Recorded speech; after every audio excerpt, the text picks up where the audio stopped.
Assalamualaikum warahmatullahi wabarakatuh. Kembali lagi di channel Nasihat Kehidupan Misteri.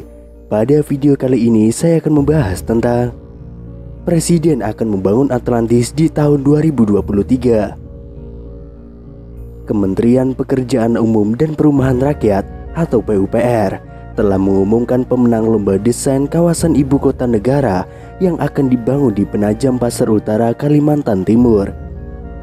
Negara Rimba Nusa karya Sofyan Sibarani keluar sebagai pemenang pertama, disusun di Infinity City dan kota Seribu Galur. Ketika menyaksikan virtual desain yang dirilis oleh Kementerian PUPR, bayangan kota Atlantis mendadak melintas. Atlantis adalah kota kerajaan rekaan Plato yang terdapat dalam buku Timaeus and Critias. Kota itu digambarkan sangat modern dan berada di sebuah pulau. Meskipun memiliki teknologi modern, namun kota itu lenyap dalam sekejap ketika hendak menyerang Athena, Yunani. Gempa dan tsunami melenyapkannya ke dasar laut. Ada pesan yang tersembunyi yang disampaikan dalam buku itu, bahwa Athena dilindungi para dewa sehingga siapapun yang bermaksud menyerang akan mendapatkan kutukan dan dilenyapkan dari muka bumi. Sejumlah peneliti menyimpulkan, meskipun rekaan, namun Atlantis sebenarnya gambaran dari Minoan, pulau di Yunani yang hilang tersapu tsunami setelah gunung Santorini meletus ribuan tahun yang lalu. Tentu saja dengan dilebih-lebihkan, terutama menyangkut teknologi yang dimilikinya. Meskipun demikian, para peneliti dan ahli sejarah tetap mencoba memberitahu apakah kota Atlantis benar-benar ada. Beberapa tempat pernah disebut sebagai lokasinya, seperti Laut Hitam, Samudra Pasifik, Atlantik, Lemuria, Bahama, hingga Indonesia. Penyebutan nama Indonesia bukan hasil igawan pemimpi atau tukang rekaan fiksi. Adalah ilmuwan Brazil, Profesor Arcio Santos, yang meyakini seperti yang dituangkannya dalam buku Atlantis, The Lost Continent Finally Found. Alasannya, Profesor Santos dengan dibantu sejumlah ilmuwan telah melakukan riset yang mendalam selama lebih dari 30 tahun sebelum sampai pada kesimpulan seperti yang ditulis dalam bukunya. Lalu apakah Presiden Joko Widodo juga terinspirasi kota Atlantis, bahkan percaya keberadaannya di Indonesia, dan karenanya ingin mereka ulang di pedalaman Pulau Kalimantan yang eksotik dan tentunya hanya Presiden yang tahu? Tetapi mari kita sejenak melihat lebih jauh.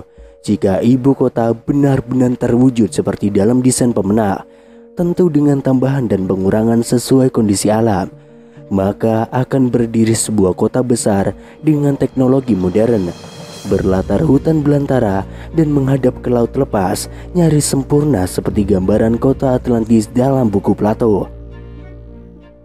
Benar bahwa desain tersebut karya perorangan atau kelompok, tetapi ingat, sebelumnya mereka tentu sudah mendapatkan masukan atau bahkan clue gambaran kota yang diinginkan Presiden Jokowi. Terlepas pro dan kontra yang masih menyelimuti, termasuk bagaimana pendanaannya, karena jika dibangun dengan mengandalkan pinjaman, tentu akan kian membebani anggaran pendapatan belanja negara di masa mendatang. Kita berharap jika kelak terwujud, kota itu tidak hanya melambangkan kemegahan dan kecanggihan teknologi, namun juga memberikan manfaat bagi seluruh rakyat Indonesia. Bukan sekedar ambisi 1-2 orang untuk membangun monumen diri, sehingga cita-cita paling mendasar para pendiri bangsa, yakni menciptakan masyarakat yang sejahtera, adil, makmur, terabaikan. Bahkan, para peneliti Amerika Serikat menyatakan bahwa Atlantis adalah Indonesia. Hingga kini cerita tentang benua yang hilang Atlantis masih terselimuti kabut misteri.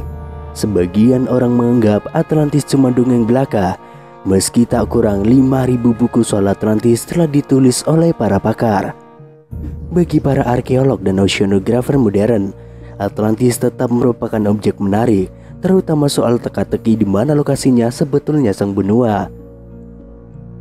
Banyak ilmuwan menyebut benua Atlantis terletak di Samudra Atlantik.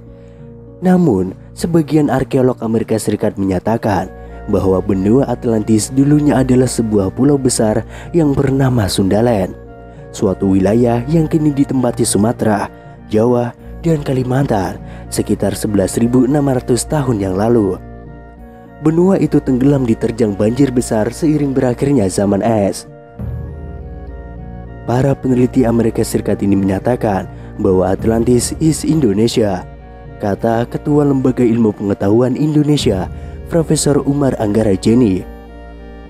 Kata Umar, dalam 2 dekade terakhir memang diperoleh banyak temuan penting soal hipotesa adanya sebuah pulau besar di Laut Cina Selatan yang tenggelam setelah zaman es. Hipotesa itu, kata Umar, berdasarkan pada kajian ilmiah seiring makin mutakhirnya ilmu pengetahuan tentang arkeologi molekuler. Menurut Umar, salah satu pulau penting yang tersisa dari benua Atlantis, jika memang benar ada, adalah Pulau Natuna di Riau. Berdasarkan kajian bimolekuler, penduduk asli Natuna diketahui memiliki gen yang mirip dengan bangsa Austronesia tertua. Bangsa Austronesia diyakini memiliki tingkat kebudayaan tinggi, seperti bayangan tentang benua Atlantis yang disebut-sebut dalam rekaan Plato. Ketika zaman es berakhir yang ditandai tenggelamnya benua Atlantis, bangsa Austronesia menyebar ke berbagai penjuru. Mereka lalu menciptakan keragaman budaya dan bahasa pada masyarakat lokal yang disinggahinya dalam tempo cepat, yakni pada 3.500 sampai 5.000 tahun lampau. Kini rumpun Austronesia menempati separuh muka bumi. Ketua Ikatan Ahli Arkeologi Indonesia, Heri Truman Simanjuntak, mengakui memang ada pendapat dari sebagian pakar yang menyatakan bahwa benua Atlantis terletak di Indonesia. Namun hal itu masih debatable. Yang jelas terang Heri, memang benar ada sebuah dataran besar yang dahulu bernama Sundaland. Luas dataran itu kira-kira 2 kali negara India. Jadi sah-sah saja jika para ilmuwan mengatakan bahwa wilayah yang tenggelam itu adalah benua Atlantis yang hilang, meskipun itu masih menjadi perdebatan. Dominasi Austronesia. Menurut Umar Anggarajeni, Austronesia sebagai rumpun bahasa merupakan sebuah fenomena besar dalam sejarah manusia. Rumpun ini memiliki sebaran yang paling luas, mencakup lebih dari 1.200 bahasa yang tersebar dari Madagaskar di barat hingga Pulau Paska di timur. Bahasa tersebut kini dituturkan lebih dari 300 juta orang. Namun pertanyaannya adalah, dari mana asal-usul mereka? Mengapa sebarannya begitu meluas dan cepat, yakni dalam 3.500 sampai 5.000 tahun yang lalu? Bagaimana cara adaptasinya sehingga memiliki keanekaragaman budaya yang tinggi? Tutur Umar Anggarajeni.